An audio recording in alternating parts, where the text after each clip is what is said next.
What up, everybody? We're back at it again. We got Loco the Great joining us again. What's up, my boy? What's up, what's up, what's up? Good to have you here with us, man.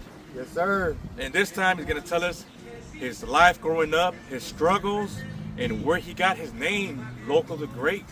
Loco the motherfucking Great. And he's going to tell us about, his time in the neighborhood. He's going to take us actually in the neighborhood, beautiful neighborhood of Logan Heights. Yes, sir. Today we're at Memorial Park, right off of Ocean View and 30th.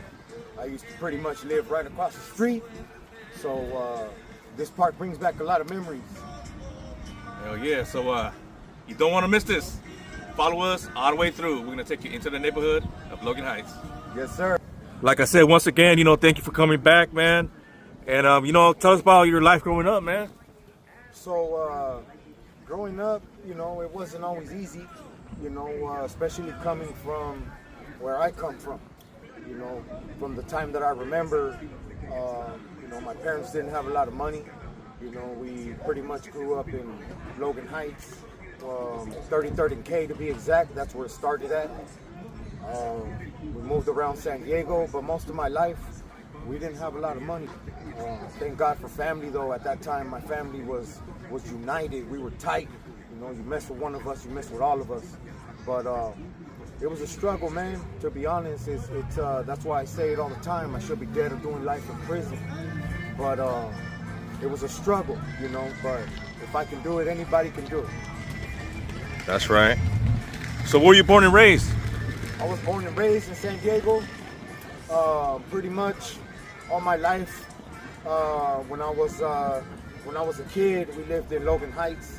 I have a lot of memories of us living on 33rd and K, and then a lot of memories of going to my grandparents' house, over there closer to Chicano Park, off of Cesar Chavez, where La Poderosa used to be at. Now they changed it. Excuse me if I'm not exact on my streets, but a lot of family lived in Logan, so we were always in the neighborhood. And then we moved to East San Diego, to East Side, and we lived there for years. But a lot of my life, we lived in East San Diego. But my family was down here, so we were always back and forth. I loved being down here. Yeah. And then when I was about 15, we moved right here to Ocean View and 30th, and I lived there till I was pretty much 18, around there. How was it like in East Side San Diego? To be honest, it sucked. I didn't like it, but the only good thing about that was all my family lived close together. We always lived close by. My dad's side of the family, they always stayed in Logan, pretty much. But my mom's side of the family, everyone was always living close to each other where you can walk to their houses. It was pretty cool because I had a lot of cousins around me. But other than that, growing up in East San Diego sucked. I didn't like it. There was always something going on in the neighborhood. Yeah. And when we would leave for vacation, go to Mexico or go to family's house in Logan, it was a beautiful day. You just growing up every day, growing up in San Diego pretty much at the time. I was born in 1981. Anybody that's kind of my age knows, it was a struggle, especially in the early 90s with the way the gangs were and all that. It was active. It was, you couldn't walk down the street without someone saying, where you from, homie, or one thing turning into another. So, but yeah, it was, but I wouldn't change it for nothing. I love my city, everywhere that I live, made the best out of it, never complained, and kept it moving. That's what's up. So how was it like growing up in the hood? Growing up in the hood, it was, you kind of adapt to it, from if you lived in the hood from the time that you were small. I have memories of when I was young to where my bike got stolen. Dude punched me in my face, threw me off my bike, and took my bike. Damn. But I was only probably like 7 years old, maybe younger.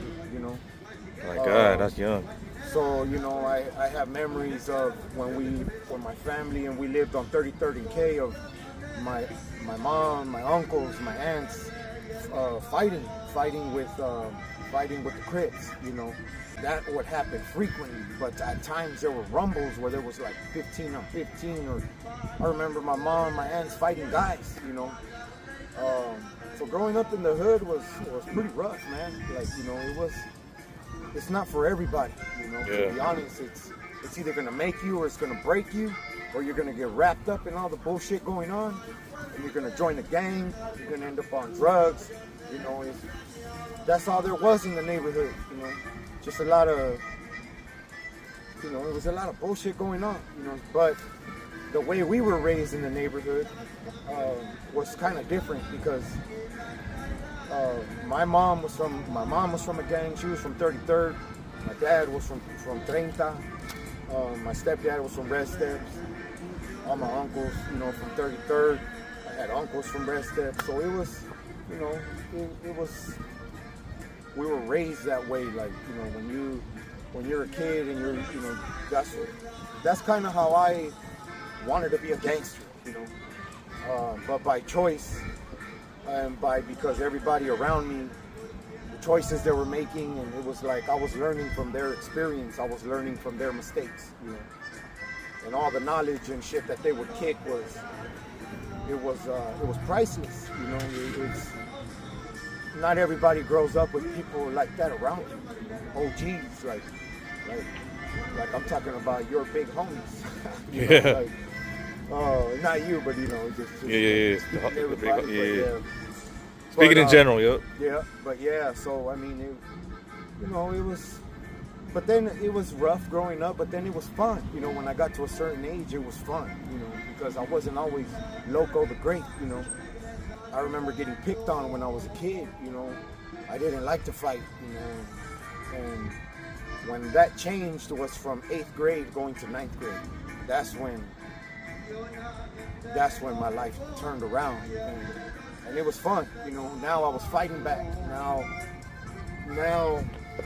I wasn't scared, you know. I wasn't, you know, it was like I fit right in, you know, like I was made for that life, you know. Yeah. Because I had a lot of anger. I was around a lot of violence growing up, you know. My stepdad would beat me all the time, you know, for no reason. You know, and just growing up for about 15 years, you know, I had planned, you know, to kill my stepdad, you know, but I never did, you know. But yeah, I grew up with a lot of anger and a lot of anger, you know, a lot of resentment, and I took that shit out. I took that to the street. So growing up in the hood for me was fucked up, you know. But then I had my times, you know. But if it wasn't for family, you know, it would have just sucked entirely. But yeah, it was a struggle, man. But you know, thank God we're here. Amen to that. So we're gonna take a little walk. Loco the Great is gonna take us back to the 80s and 90s. You know what I'm saying? Take us back in those times, man. So follow us through, man. Yes, sir. Yes, sir. Let's get it. So Loco the Great's gonna take us, man, and you got that truck, you know, with the Mexican flag, you know, showing love and supporting, you know. Viva la raza. Heck yeah. So yeah, man, take us to the 80s and 90s. Yeah. So pretty much around in the 80s. I was born in 81, so all my memories are from 33rd and K, you know, coming into Logan. My grandma lived on Logan Ave. She lived Logan Ave going closer to the trolley. Like today, there's a motorcycle shop right across the street. But I had a lot of memories from 33rd and K, which is a couple blocks down. You go down to, you know, we're on Ocean View right now. You go down 33rd, bust a left. Imperial, cross Imperial, right there where Lou's Market is. You keep going to where you could only go right and left, and you bust a left, and then in that cul-de-sac we lived all the way at the end. You know, my grandfather had a house there, and pretty much we all lived there. And I have a lot of memories, man. I was a kid, but I have a lot of memories, you know, in that street. You know what I mean? Yeah. And at the time there was a dirt field, so when you're coming in on 33rd, right before you turn left on K. there used to be a dirt field there, and we used to play there all the time. There was a tunnel where you could go underneath that tunnel and go to the other side of the trolley tracks. The trolley would pass through the top. And, you know, but at that time, on the other side of that tunnel, there was a lot of negritos, so we would never go over there, you know. And it was pretty cool, you know. We used to put quarters on the train tracks. The trolley would run them over, smash them, and, you know. And we used to play baseball in that dirt area. But pretty much, this was the closest park that there was to us. So I remember coming to this park as a kid, you know, running around. You know, the skateboard, the skate park wasn't there.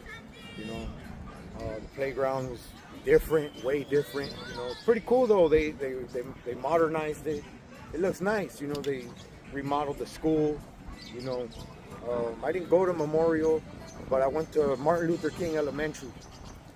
It was closest to our house. You know, at the time we didn't really have a car, so we were walking everywhere. You know, I remember walking everywhere. And but yeah, that's pretty much in the 80s where we lived most of our lives. That's where all my memories were from. And then I had a tia that lived on Evans and Newton. Had memories from there, right by the Barrio station where the pool was. She lived like a block away from there, so we're going to the pool, you know.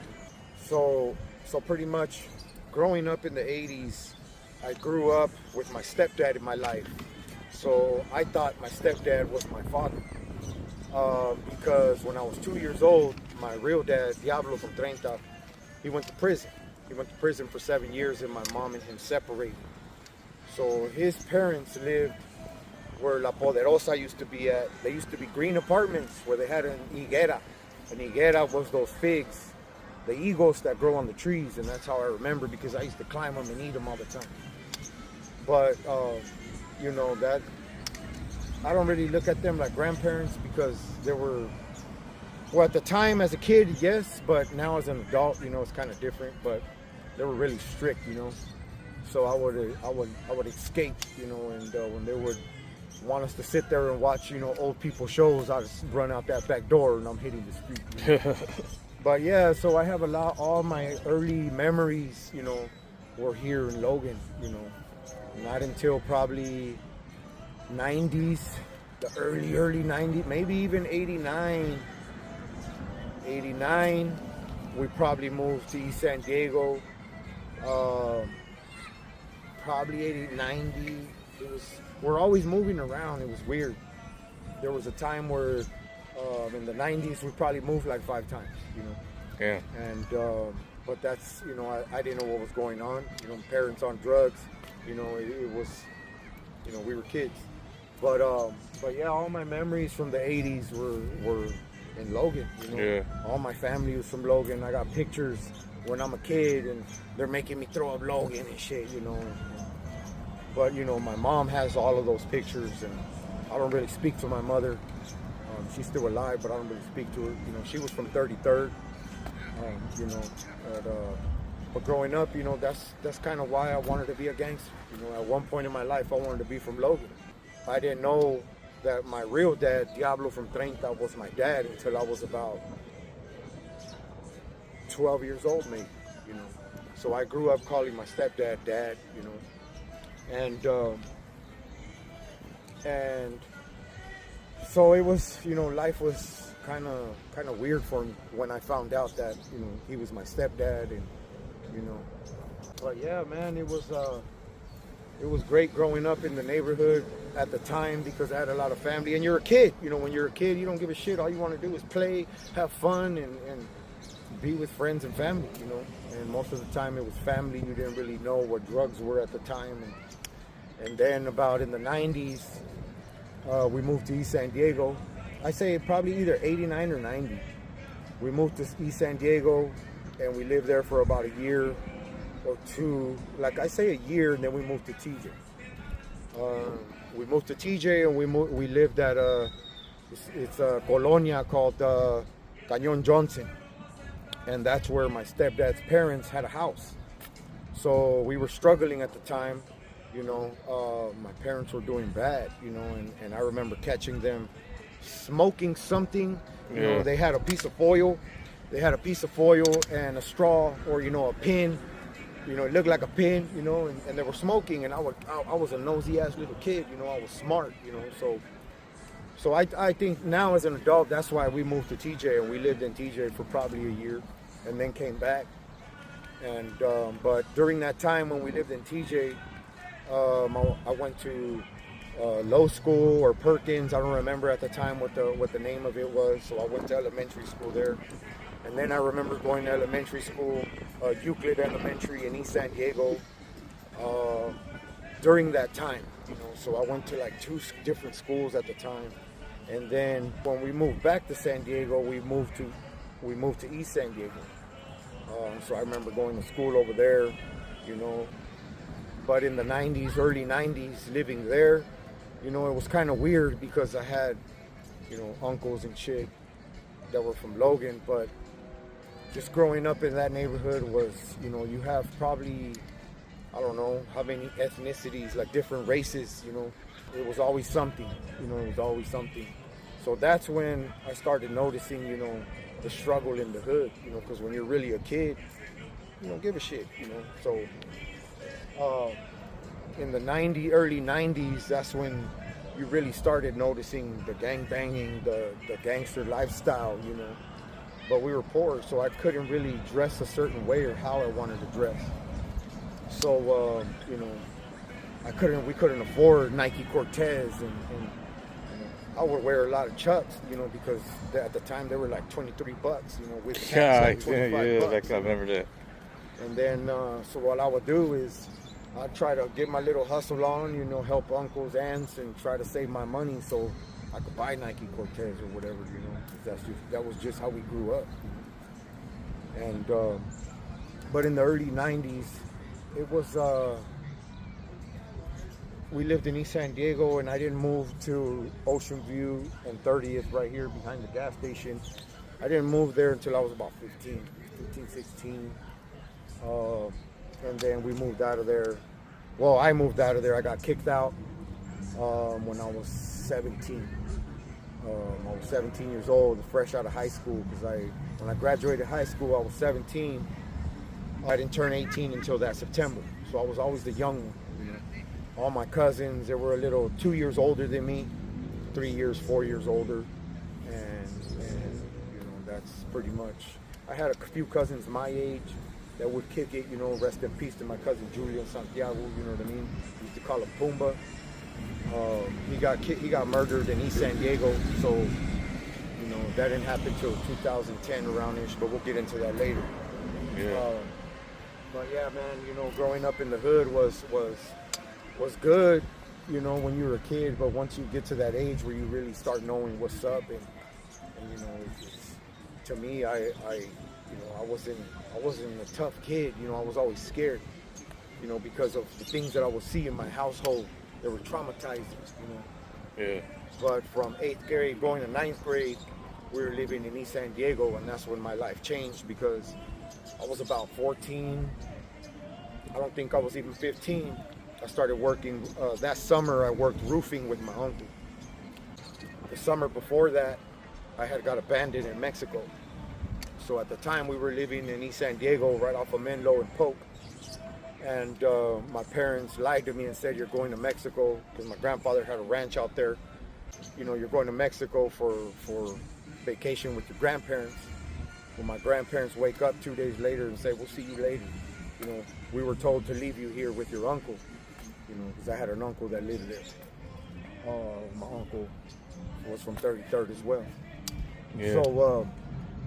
So yeah, man, I got abandoned there, and that changed my life. That turned me into a man, because I had to work the tomato fields. That night I went to my uncle's house. The first night that I was alone, I went to my uncle's house and said, hey, what's for dinner? And he laughed at me and said, I got dinner for my family, for my son and my wife. I ain't got shit for you. Damn. The only thing I have is for me, and I can't give you any. Damn, that's cold, man. So I said, okay. So he goes, so if I were you, I'd go fishing, figure something out, because you're gonna starve to death. Damn. So that turned me into a man, you know what I mean? How old were you again? I was about 13 and a Dang, half, probably 13. Geez. It was that summer, 13, because I started rebelling a lot at that age. Because I remember rebelling a lot, and at one point my own parents called the cops on me, trying to tell them, that I had a knife, and which was true, but they didn't take me because I didn't commit a crime, and I was a minor. I was out of control, but then again, it was because of what was happening in my life at the time, my environment in my household. And but when they shipped me to Mexico, man, it was like I said, it turned me into a man. So I ran out of food after about the third day, and I didn't eat for 2 days. Damn. For like 2 whole days. I had friends and family, but how was I gonna tell them, hey, I'm starving? They looked at me like, you're an American, you live on the other side of the border, So, but I knew where I came from because my grandfather had a ranch about 3 hours down from the border called El Ejido Herendira. And that's where he migrated from Matatán, Sinaloa. So that's pretty much where we grew up there, growing all the time. He had animals at one point. It was a ranch, Yeah. So after that second day, man, I said I got to do something. So I got the fishing pole, got the tackle box, jumped on the fucking bike, and went to the beach and started fishing. I didn't catch shit, And, it was, at the time, I was young. I cried. I hated life, you know what I mean? I hated my parents,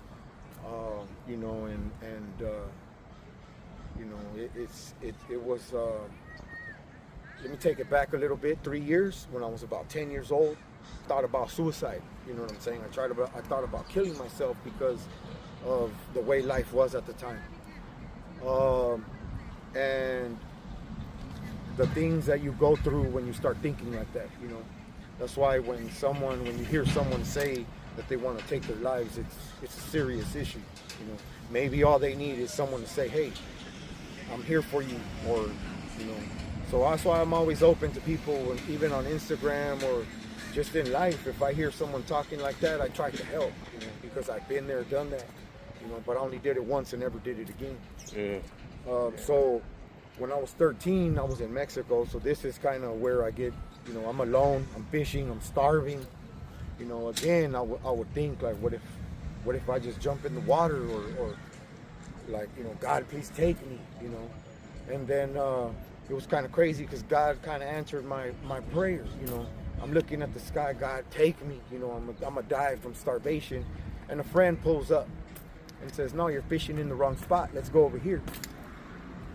So start catching fish, go home, and I got a full stomach now, So I had to work the tomato fields, at one point.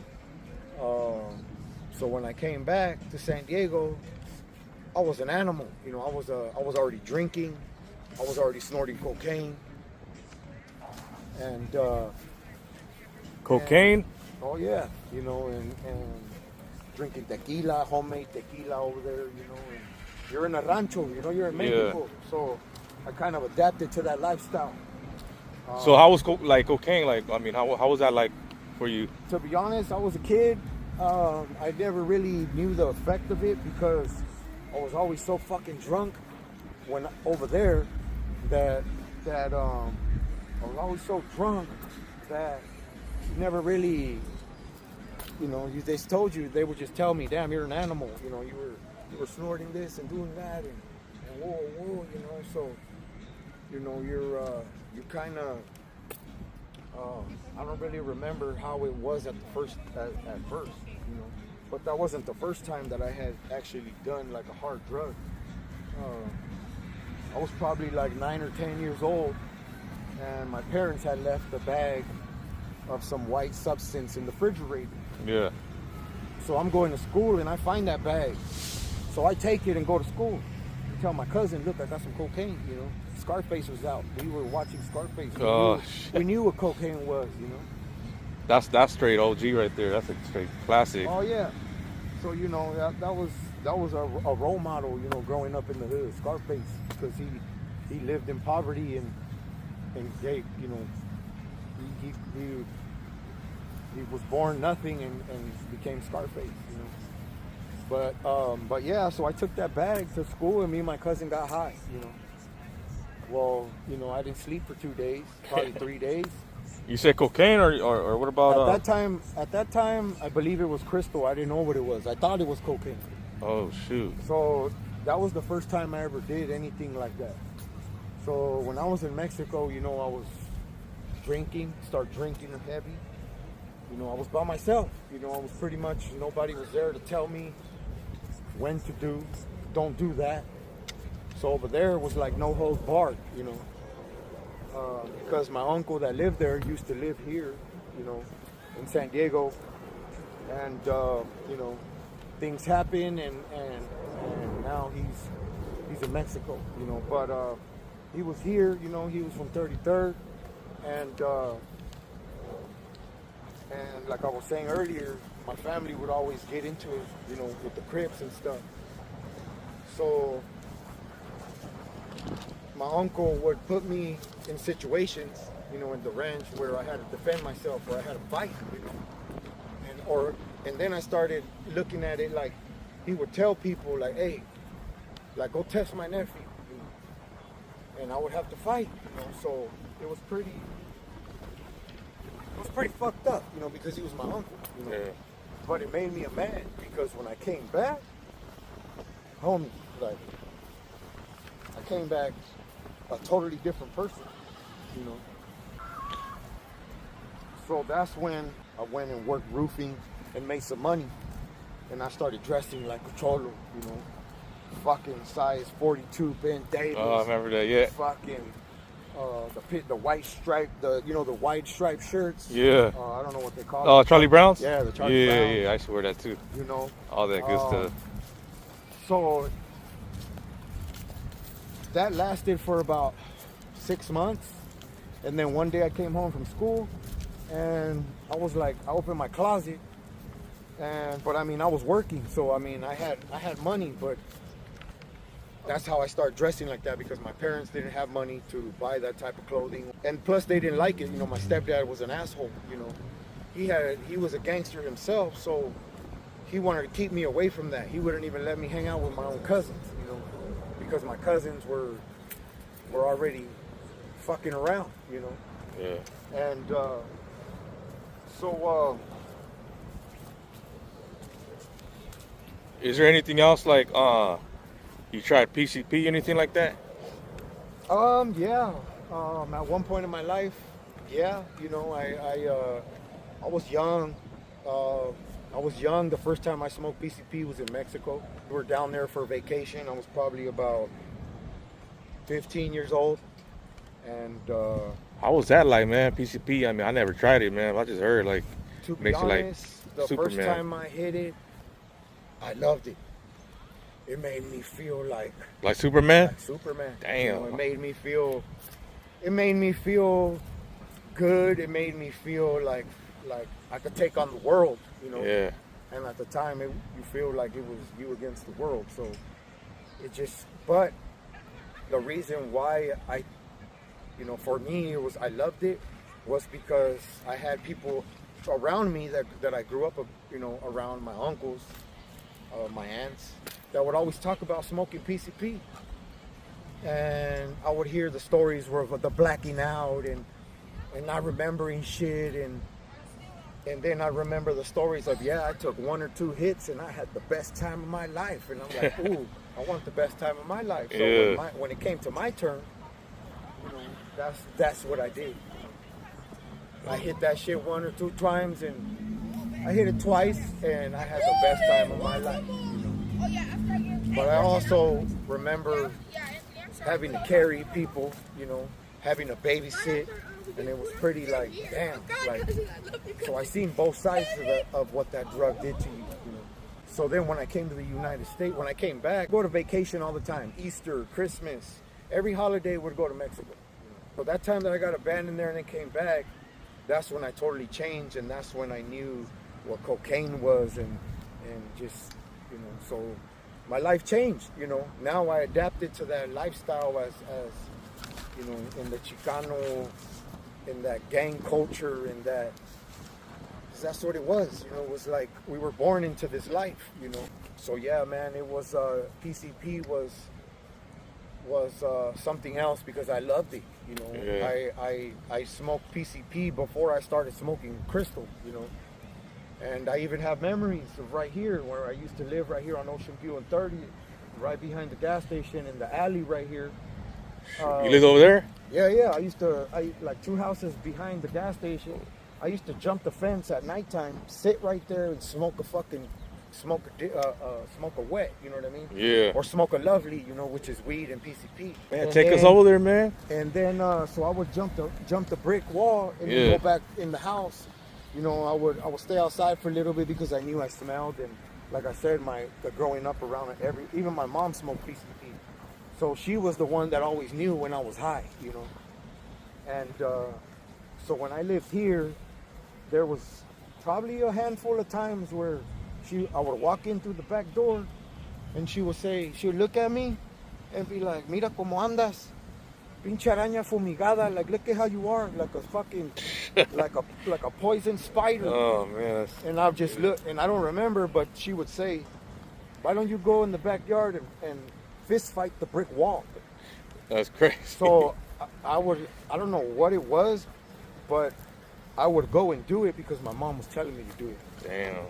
I don't know what the fuck I was thinking, so I would go in the back and fist fight the brick wall, and there used to be blood stains on the brick wall for me fighting with the brick wall. Damn. But yeah, man, it was pretty much this alley brings back a lot of memories because a lot of me and my cousins would jump, you know, my cousins my age, we would jump that fence. Memorial Park, man. Beautiful Memorial Park. But, you know, I was never from Logan. I was never from Treinta, you know. But I think it was by choice, you know, because I had the opportunities. But I just never, just because of everybody around me, you know. Everybody around me was a gangster at the time, you know, were fucking OGs, you know. They were big homies. So they were real OGs because they didn't want me to live that life that they did, you know what I mean? So that's why I never really joined the gang. The only gang that I ever was a part of was KBP, was Crazy Brown Pride. My cousins and their friends started this little clique. You know, there were taggers, tag bangers, but it was fun. I'll tell you that. I had fun while we were doing it, and fist fighting I loved it. You know, and but yeah, this alley right here, I remember chilling, smoking a joint with my cousin. And some fools rolled up on us. Some dudes rolled up on us. And they were like, "What's up, homie? Where you guys from?" And we looked at each other. We were high. And I said, "Oh, shit." And I said, "Fuck you." And he said, "What?" He said, "Where you from?" And I said, "Your mama's pussy." And 3 fools got out of the car, and they were already adults, you know. And he got in my face, "Where you from, homie? This is Sherman," and whoa.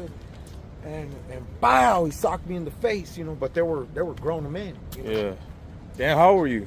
I was probably like 15, 16 years old, you know. Damn. So he was a grown man, you know. And I wasn't scared to fight at the time. So, but there was other dudes in the car, you know. Yeah. And 3 of them got out, and there was like probably 2 more dudes in the car. So I wasn't dumb, you know. I wasn't trying to be fucking a superhero. So I took it to the chin, you know. So this is the alley you're talking about, huh? Yes, sir. Growing up here? This is the alley where I used to live right here. See, this is the first house right here. Yeah. I didn't live there. I live right here with this brick wall right here. So we used to post up right here. See how these little bricks are right there? Yeah. We used to post up, but the bricks weren't there. They must have just put those because it was just a straight brick wall. So we were, and this bush wasn't so big. So if you would stick your head right here in the corner, you could look down the alley. You know what I mean? So yeah, this shit brings back memories, man. So we had a big backyard. See, this tree wasn't here. You know, this gate was always locked the same way it is now. This wasn't here. This gate, it was all brick. It was all brick, but now they have a gate so they can pull in. That's pretty cool. But this pad brings a lot of memories, man, because. And this is where you grew up right here? Yes, sir. This was I lived here from 15 to about 17 when they kicked me out.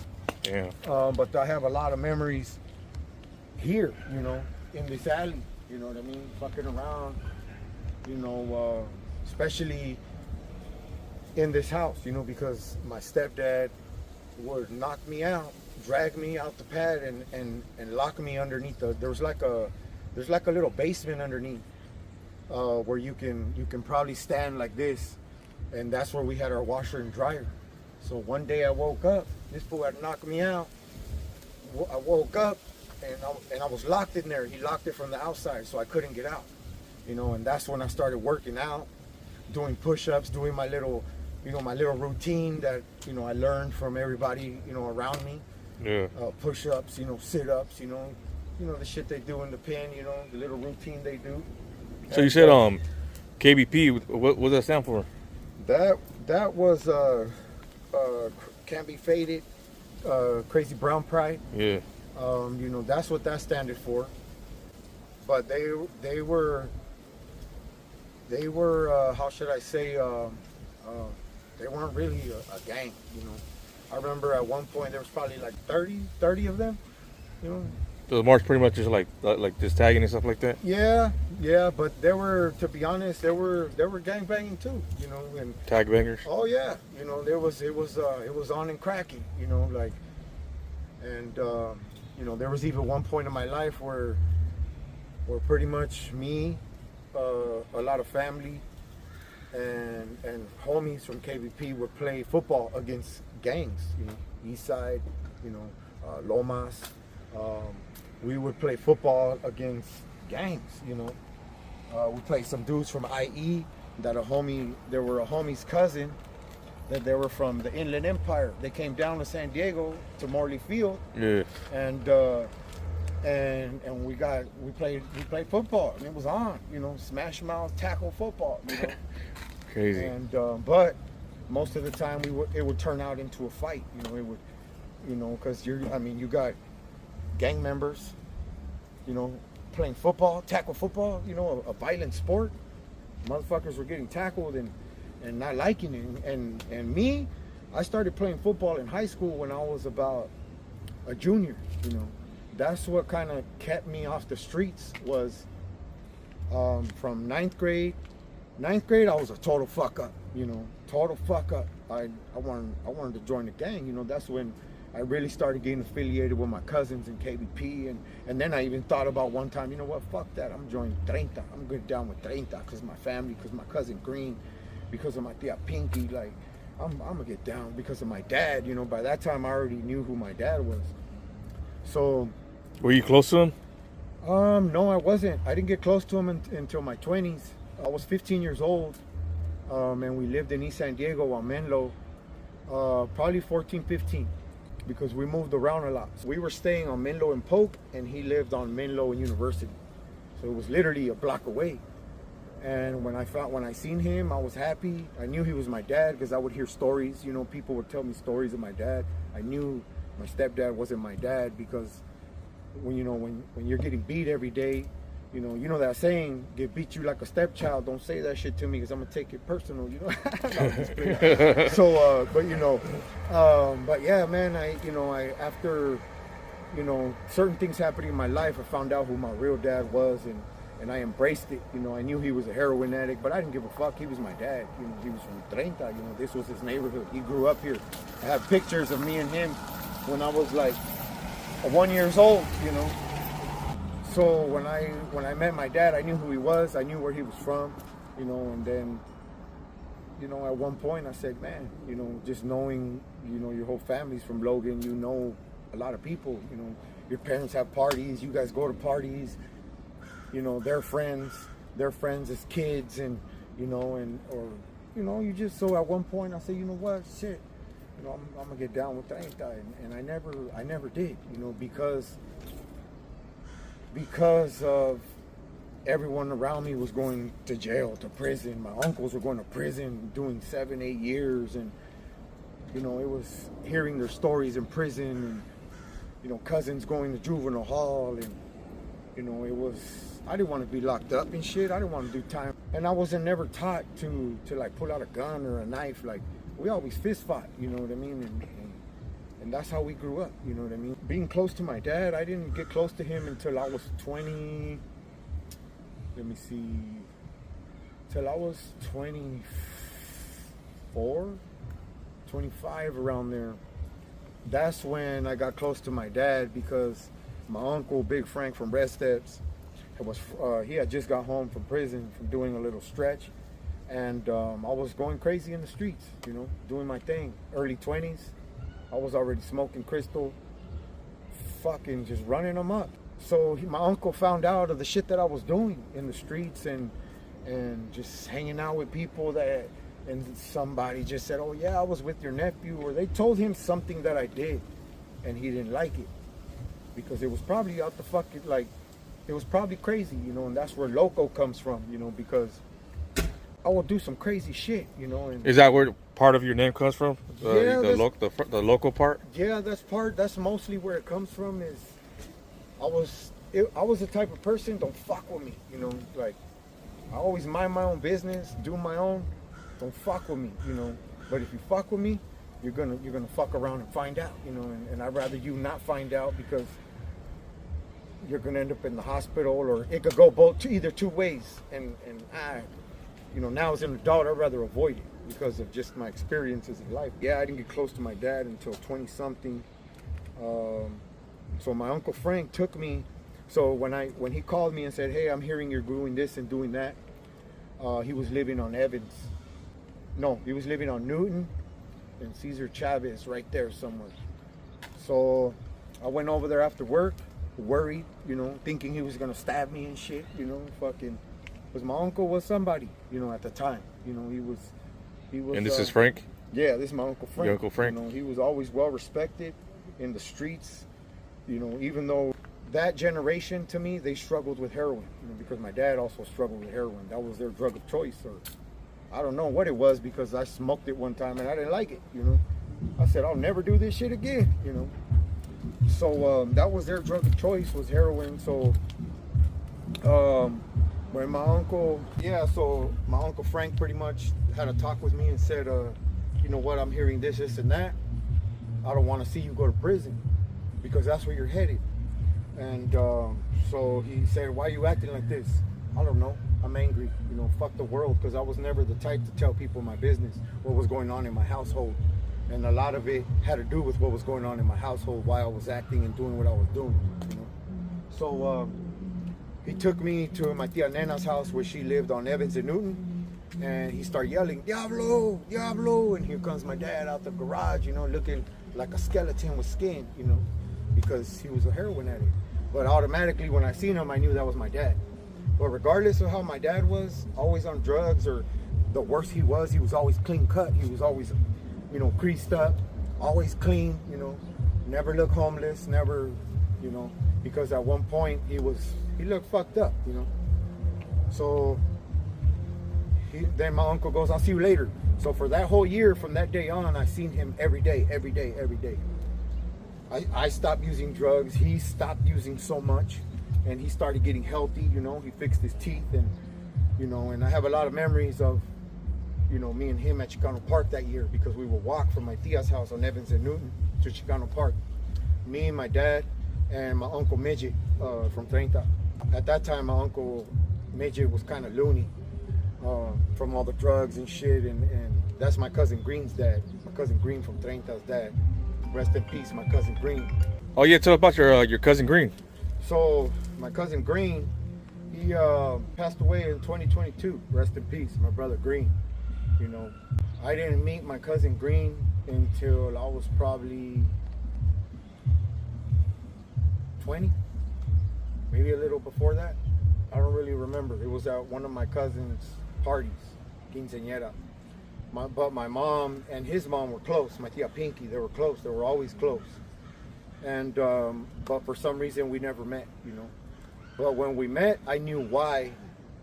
I knew why we've never met. It was like the universe didn't want us to meet, because we were the same person and same everything. So, you know, he had his struggles, he was fighting his demons, and I also was too, but we were the same person. And we hit it off, man. We were like brothers, you know. And that's when I knew if I would have met him when I was younger, I would have probably joined 30, you know. Because my tia Pinky was also from 30. She was one of the first women, you know, well respected. My cousin Green never used his mom's name in vain. He always handled his own and earned his own respect in the street, you know, and that's, you know, that's just who he was. So we both respected each other because we never really, you know, we did our own thing, you know, and we always kept it solid, you know. We never, you know, it was easy to switch, and you know, but I was always riding with my family regardless, you know. So if he had an issue, it was, let's get it, you know. But rest in peace, my brother Green, man. I talked to him 2 weeks before he passed away, and regarding an issue, and we were supposed to meet the next day, and we never did because we were both doing our thing, you know. Then I get that call, and it broke my heart, but it made me and my tia Pinky get real close, you know. And our bond is unbreakable, you know what I'm saying? And she's like a mother figure to me. She shows me that love that my mother never did, you know. And to me, that's a big deal in my life, because to me, my brother Green was murdered. So I found myself, you know, back in the mix, you know, thinking crazy shit, you know. You fucking took my brother, you know, and I knew who did it, and I was looking for him. So when my tia found out, she sat me down y me puso una pinche regañada, you know. So she got on me, you know, and not also her, my uncle, her husband, my uncle Johnny, which is OG, you know, from OTNC, Veneno from OTNC. He got on my ass too, and when my uncle speaks, hey, you know, I respect him, you know, he's well respected, and when he speaks, you gotta listen, you know. That's just me, you know, and I listened, and it made sense, you know. It made sense what he was saying.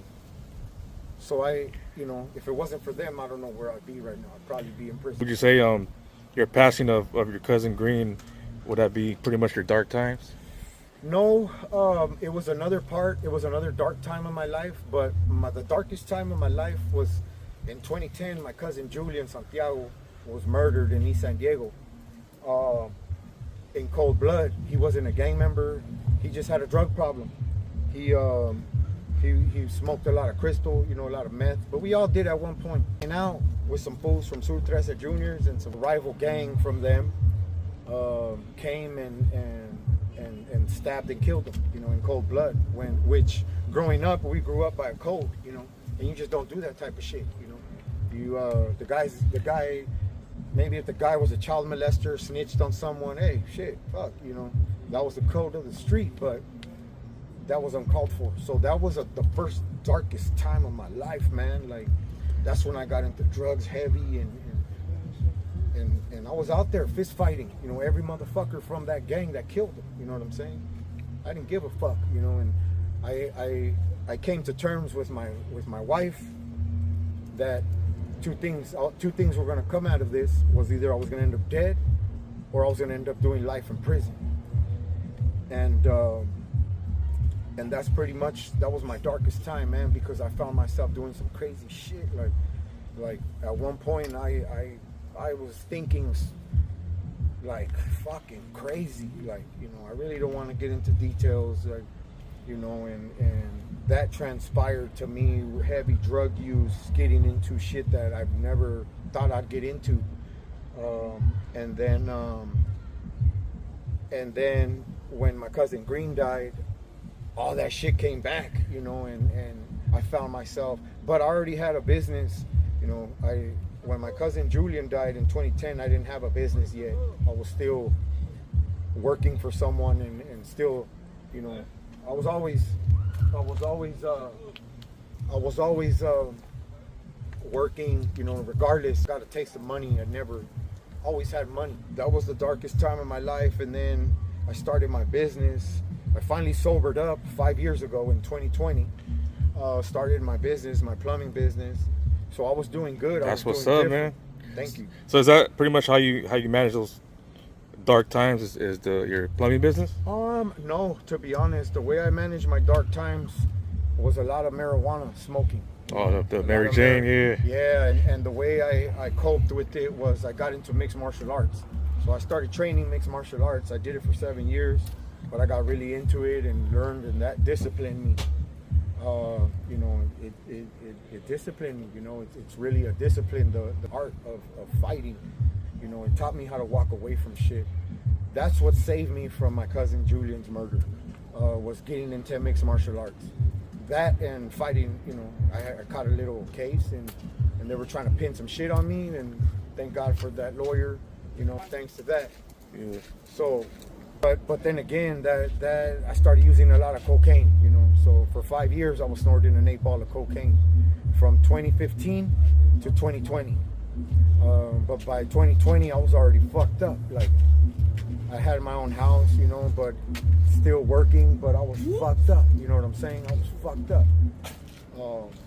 You know, and so I finally sobered up, and 2 months later, I got my plumbing license. You know, I Heck did it yeah, myself. that's what's up. You know, so I had a choice. Either I was gonna continue doing what I was gonna doing, end up dead, you know, from overdose or something. But so that's when in 2020 my life changed. But then in 2022 I already had my business. I was sober, you know. I was thinking different. I want to be a millionaire, you know, for my kids, for, you know, just, you know, I'm a hustler, you know what I'm saying? So now that I had a legit business in 2022 when my cousin Green died, I didn't give a fuck about none of that. You know, I didn't give a fuck about the money. I didn't give a fuck about nothing, you know, because he shouldn't have died. You know what I mean? He shouldn't have passed away the way he did, you know, especially the way he did. So that was another dark time. I didn't get back into drugs, but I started doing some crazy shit, you know, as in, you know, found myself in the streets, you know, but I didn't start using drugs again, you know. I didn't even start drinking heavy, you know. It was just a lot of always marijuana use, and then, but yeah, man, I got close to my pinky, and that's what really helped me through that dark time. That and getting into music, that's what helped me with the dark times. Was in 2022 March. My cousin Green passed away in January 2022, and I started writing and recording March 2022. So that was what, 3 months? January, February, March? Yeah, like 2 months. So would you say Loco the Great, the Loco's part of your crazy times and your struggle, and then the Great would be pretty much leading into the music? Yes, sir. So pretty much my darkest time of my life, that's where the Loco comes from. That and my family used to always, because they used to call me Tony. My first name is Marco, like my dad, but because I'm Junior, so my name is Marco Antonio, but they used to call me Tony, like my whole family, Tony. So at that time there was a rapper called Tone Loke. So a lot of my relatives used to go, Tone Loke, you know, what's up, Tone Loke, you know. And then as we got older, it's just that Tone Loke turned into Loco. What's up, Loco? What's up? Just because of the way, you know, things were happening in life. So that's where the Loco comes from, especially from that 2010 time when they murdered my cousin. That's when people really started seeing, God damn, this motherfucker's crazy, you know. And people used to tell me that knew my dad. Damn, tu papá le decían el diablo. So my dad, they used to call him Diablo, and they were like, yeah, you know, your dad was Diablo, but nah, you're the fucking Diablo. Huh? Oh man. Like you're now we know why, you know, you're your dad's son. And it was funny because, you know, then I'll hear stories of my dad, but that's where the Loco comes from, is that those dark times of my life and the violence and the shit that I was doing, you know what I mean? And the great comes from, to be honest, that great comes from Nipsey Hussle used to say, you know, Nip Hussle the Great, you know what I'm saying? And just by the way his life story was, how he changed his life from a negative to a positive, that's kind of like what I did, you know. changed my life from a negative to a positive. You know, I went from those dark times of my life to starting my own business, successful business, you know, and it's just me running it, me and my wife, you know what I mean?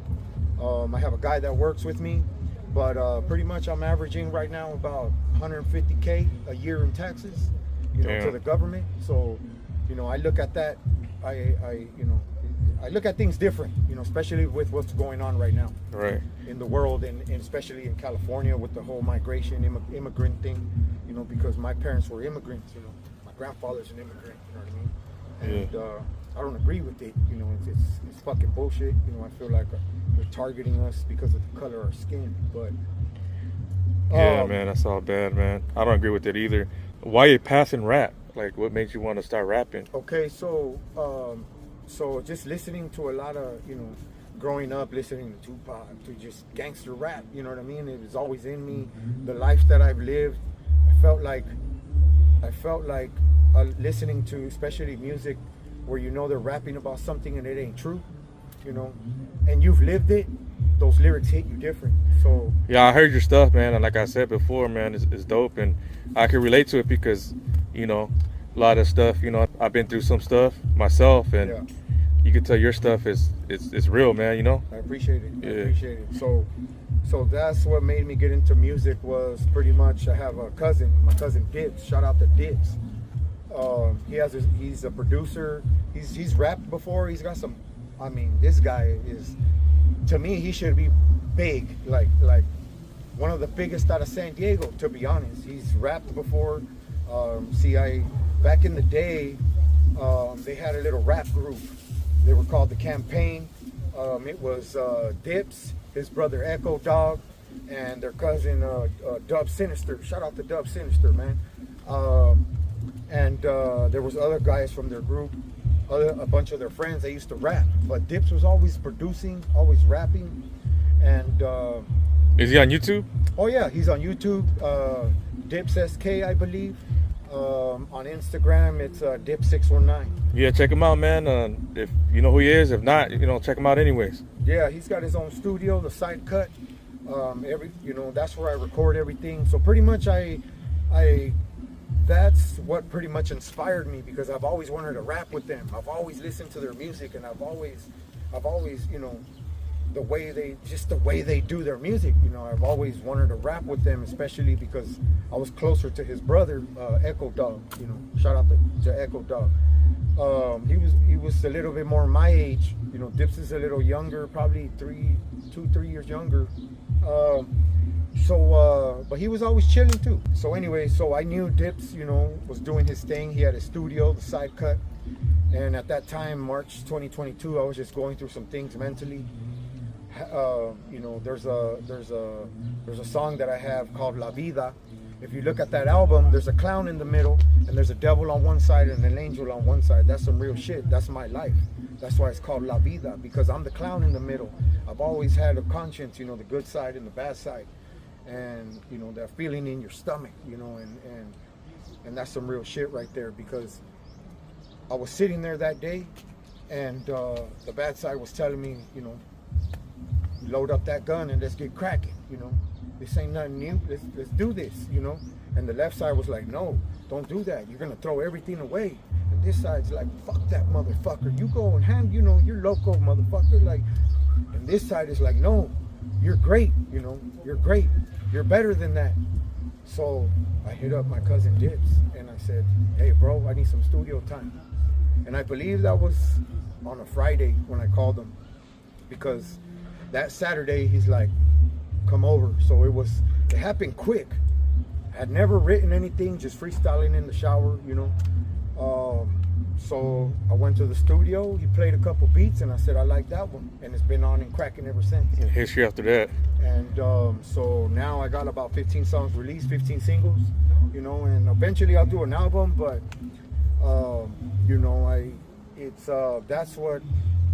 that's why it's Loco the Great, you know, because of my crazy times in my life, and because, you know, we're all born to do something, you know, and we all can be great, you know. It's just sometimes our choices that we make, and you know, we don't learn from them. We keep making the same fucking mistakes, and you know, and I'm glad that I finally took my own advice. You know, my wife used to tell me, man, you give great advice to people. You should take your fucking own, you know. And so that's where Loco the Great comes from, man, is that change in my life, you know. And but don't get it twisted, you know what I mean? The motherfucker disrespects, and I'm always, you know, I'm always ready to fucking fist fight, you know. I'm always ready to get him up, you know. Yeah. I'd rather not, but if it comes to that, hey, I can handle mine, you know. And that goes to, you know, my uncle. I'll never forget my uncle Big Frank telling me a story about one of his homies telling him in the pen that he hung his gloves up. And he said, man, you never hang your gloves up, regardless of who you are. You never, that blood you got flowing through you, you don't hang your gloves up. So it is what it is, you know. I'm always going to be me. I'm always going to keep it 100.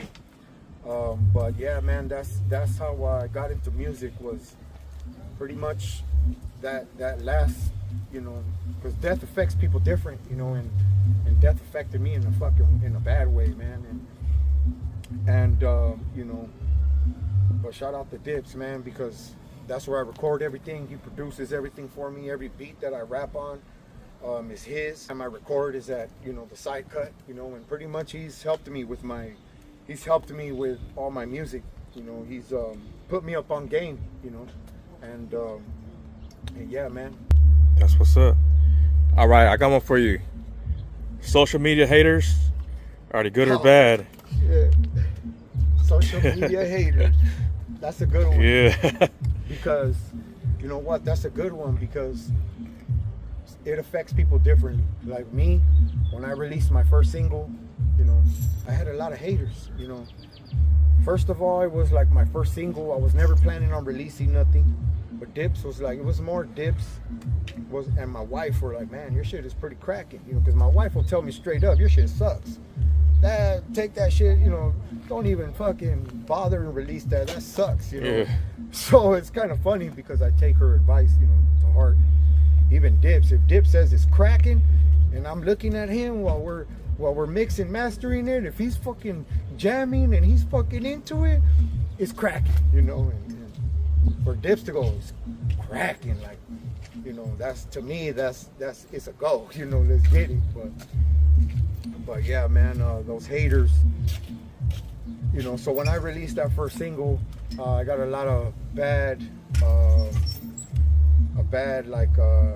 comments, and I got a lot of haters because of the original cover. To In the End was me on the Coronado Bridge holding two fake, you know, there were fake guns, they were photoshopped, you know. But I wasn't gonna take a picture with real straps and, you know, get indicted and catch a case. Fuck that. Like, I'm not dumb, you know. So I was getting a lot of haters talking shit, and I would respond, and then my wife would say, don't respond to these people, they're fucking haters, you know. It discouraged me, you know. It made me want to quit rapping, feel like I sucked, you know. But these haters, man, they can do two things for you. They can either bring you down, or it could bring you up. You know, it can be a good thing or a bad thing, you know. But that kind of goes to my experience in life. You know, I used to get bullied, you know, when I was younger and shit. You know, so I've never been a bully though, you know.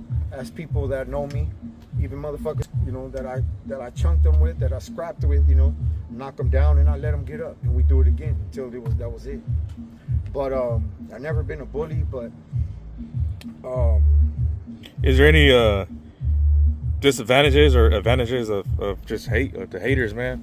But yeah, these haters, man, they you know, maybe sometimes I trip out, like, why so much hate? You don't even know me, you know.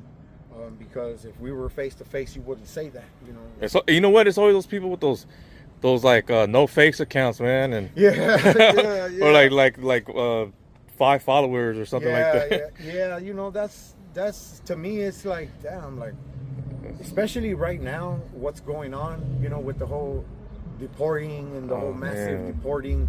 There's a lot of hate, you know. There's a lot of hate. There's a lot of hatred.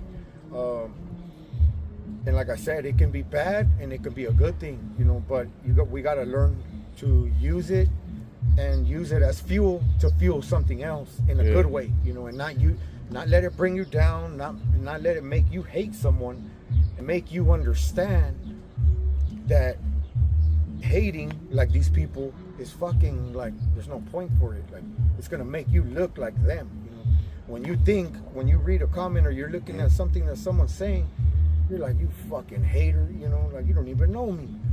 But it can, you know, to me it affects me in a good way because I don't give a shit. You know, I don't care about people's opinions. You know, I'm always gonna keep it real. I'm always gonna be me, and I don't really care what people say. I just laugh, and it makes me go harder. It makes me want to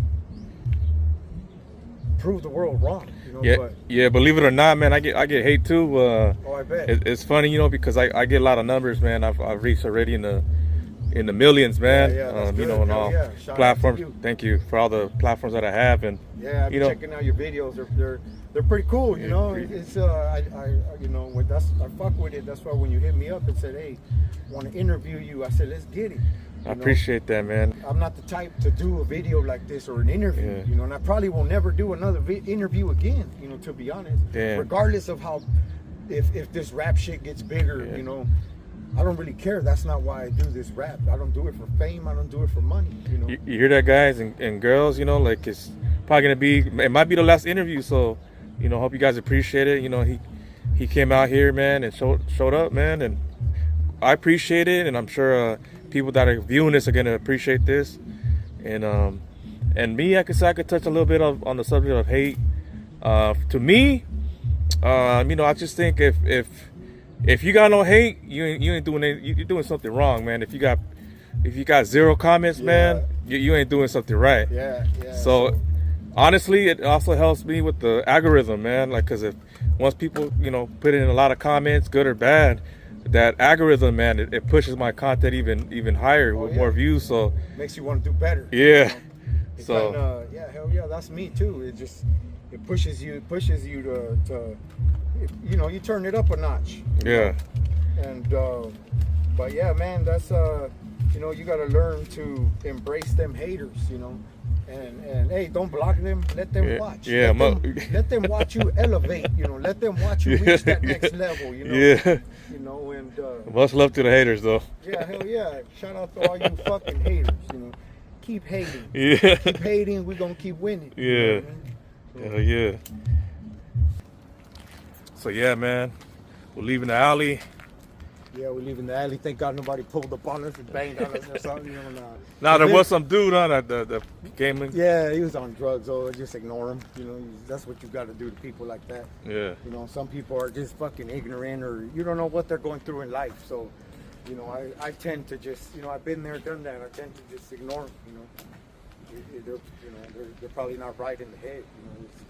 You know, their mental health is all fucked up. You know, I still struggle with that mental health shit, but I'm not the type to sit here and, oh, my mental health, hell no, I'm gonna keep that shit with me. So what are your 3 favorite taco shops in San Diego County, man? My 3 favorite taco shops in San Diego County? Ooh, that's a good one. Because there's some great taco shops all over. But I think my favorite taco shop in San Diego is going to be Roberto's on Highland. Oh yeah, on National City. Yeah. So it's funny because you know, my uncle Johnny, he's from National City. So, you know, one time we were chilling and I said, let's go to the Roberto's. He goes, man, I used to know the owner and his family. And it's pretty funny, but still to this day, that taco shop is one of my favorite. You know, I'll stop there once in a while. You know, yeah, me too. Plumbing, I'm all over San Diego. You know, I service all of San Diego, so when I'm in the area, I'll stop by and grab a burrito. You know, even if I'm not gonna eat it there, I'll take that shit home. You know, but that's one of my favorite spots. And then let's see, my second favorite taco shop is going to be probably, I think it's Humberto's, right there on 43rd. Oh yeah, I was gonna say that. Right by Victory Outreach. Oh man, that's one of another good ones. Yeah, so pretty much how that taco shop became my favorite is because my parents were going to Victory Outreach and I was forced to go to church. Wednesday nights, Friday nights, and twice on Sundays. And until I got kicked out, until I got kicked out of my house. But pretty much that taco shop was bomb. I would eat there all the time, because I'd go to church. They'd send me to the youth service, and I'd ditch. I'd leave, go to the taco shop, smoke. So that was another one that was always cracking. And I would eat there for Wednesdays, Wednesday nights, Friday nights, twice on Sundays. So that one, and then my other favorite, I would have to say, was Filiberto's on University in Swift. Oh yeah, that one's good too. Yeah. I don't know about now because I don't really go to that neighborhood because after my cousin Julian was murdered, I just don't like going to that neighborhood. I used to pull off the freeway, 805. Get off on wherever in City Heights in Eastside, and I get pulled over by the police undercovers. What are you doing here? Where are you going? Search me, whatever, which all of those searches were illegal. Know your rights. If you didn't commit a crime, don't fucking let them search you. Know your rights, yeah. Don't agree to nothing. Because my rights were violated a long time ago, and I didn't even know because I didn't know shit. But yeah, Swift, Filiberto's on Swift University, that was always cracking. And then I had worked across the street, literally across the street for years. About 7 years, I was working at a plumbing company there, and so I was eating there all the time, And, but I would say those are my three favorite taco shops, throughout my life growing up, and still to this day, But the only taco shop that I don't really go to that much is Filiberto's. I go to Filiberto's, the one over there by Sports Arena, because that's where I reside nowadays. I don't live in the hood anymore. Yeah. I moved out of the hood when I was about 19 years old. I met my wife, and her family offered me to live with them, to move in because of where I was living at the time. I was living on 35th and Valle, which is not too far from here, right off Ocean Beach. That's what's up. And if we were living in the hood, there was always something cracking. Especially if you were like me and didn't give a fuck, The motherfucker would pull up and where you from, and his fuck you was cracking, Fuck you and your gang was cracking, So, any shout outs, man? Shouts out, man. That's a good one because there's a lot of people. Shout out to my cousin Green. Shout out to my cousin Julian. They're no longer here. Rest in peace. Shout out to all the real ones that kept it solid throughout these years, that never switched up on nobody. Shout out to Dips, producer, engineer, my motherfucking cousin right there. That's my blood. We ride or die. Shout out to Dips. Shout out to his brother Echo Dog. Shout out to Dub Sinister. Shout out to Damo. Shout out to Black Mikey. Shout out to Big June. Shout out to everybody, that's doing their thing, Shout out to Little CS. I met him many, many moons ago in the streets, That was an experience. Always fucked with his music, and that's kind of, man, that's where I get, my I don't copy nobody's style because I got my own style, but shout out to Little CS. Shout out to every rapper in San Diego, you know what I mean? If you're solid, you ain't snitching, shout out to you, keep doing your thing. Shout out to everybody trying, shout out to everybody doing something positive. If you ain't doing nothing positive and you find yourself struggling in the streets on drugs or whatever, think about that shit, It ain't worth it at the end of the day, growing up doing crazy shit, you're gonna end up, in two places, the grave or in prison. Or you're gonna end up a fucking junkie on the streets, you know what I mean? So shout out to everybody, trying in life, and shout out to everybody, especially in this time right now, that's not letting what's going on in this country, affect you in a bad way, with all the deportations, you know what I'm saying? And I have relatives that are illegal, or friends that are illegal, but not like illegal, like they crossed the border illegally, like they came, with a green card and this shit expired. They've been here so long. I've had close people that I know that got deported, and it fucking sucks. Yeah, man, it's times are rough right now, and hopefully they'll get a lot better, man. And we just got to keep positive and just keep doing the peaceful, protests and yes, sir. And our voice could be heard, man. But yeah, thank you so much for coming back again with us and sharing your life and your struggles and your story and how you became Loco the Great.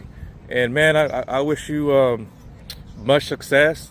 We will be tapping in with you, be checking on you, and hopefully we could, do some other stuff. Yes, sir. That's definitely pending. My doors are always open. Our doors are always open.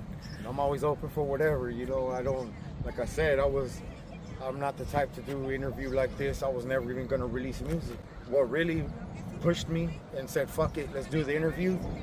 I was chopping it up with my tia Pinky, and she said, do it, mijo. She said, do it. Represent who you are and where you come from. Sometimes just, it's just people label you, and it's just, but yeah, shout out to everybody trying, man, and shout out to my record label, 30K record label. Heck yeah, shout out. This is pretty much 30K, Yeah, and for those of you who are, I know they're gonna be comments and stuff like that. Hey, what's he doing on the tripod? Where's mine? And he helped me with it, and it's, we switched it up, from me being in there to my other tripod. So thank you so much for helping me hold that. Oh yeah. And where can I find you at? So you can find me on YouTube. Look up Loco the Great. Loco is Loko, not with the C. And then the is DA, and then Great, Loco the Great. I'm on Spotify. Every place that has music, look me up. I'm on there. I got some bangers out there. I got Pay the Cost with featuring Black Mikey. Yeah, that's a banger. Cracking. But I got some new music coming. With Dub Sinister, Echo Dog. I got some new music coming with C-Lokes, the homie. Shout out to C-Lokes. Shout out to everybody. Shit. That's yeah. That's what's up, man. Thanks so much, man. Hell yeah, you're welcome. Peace.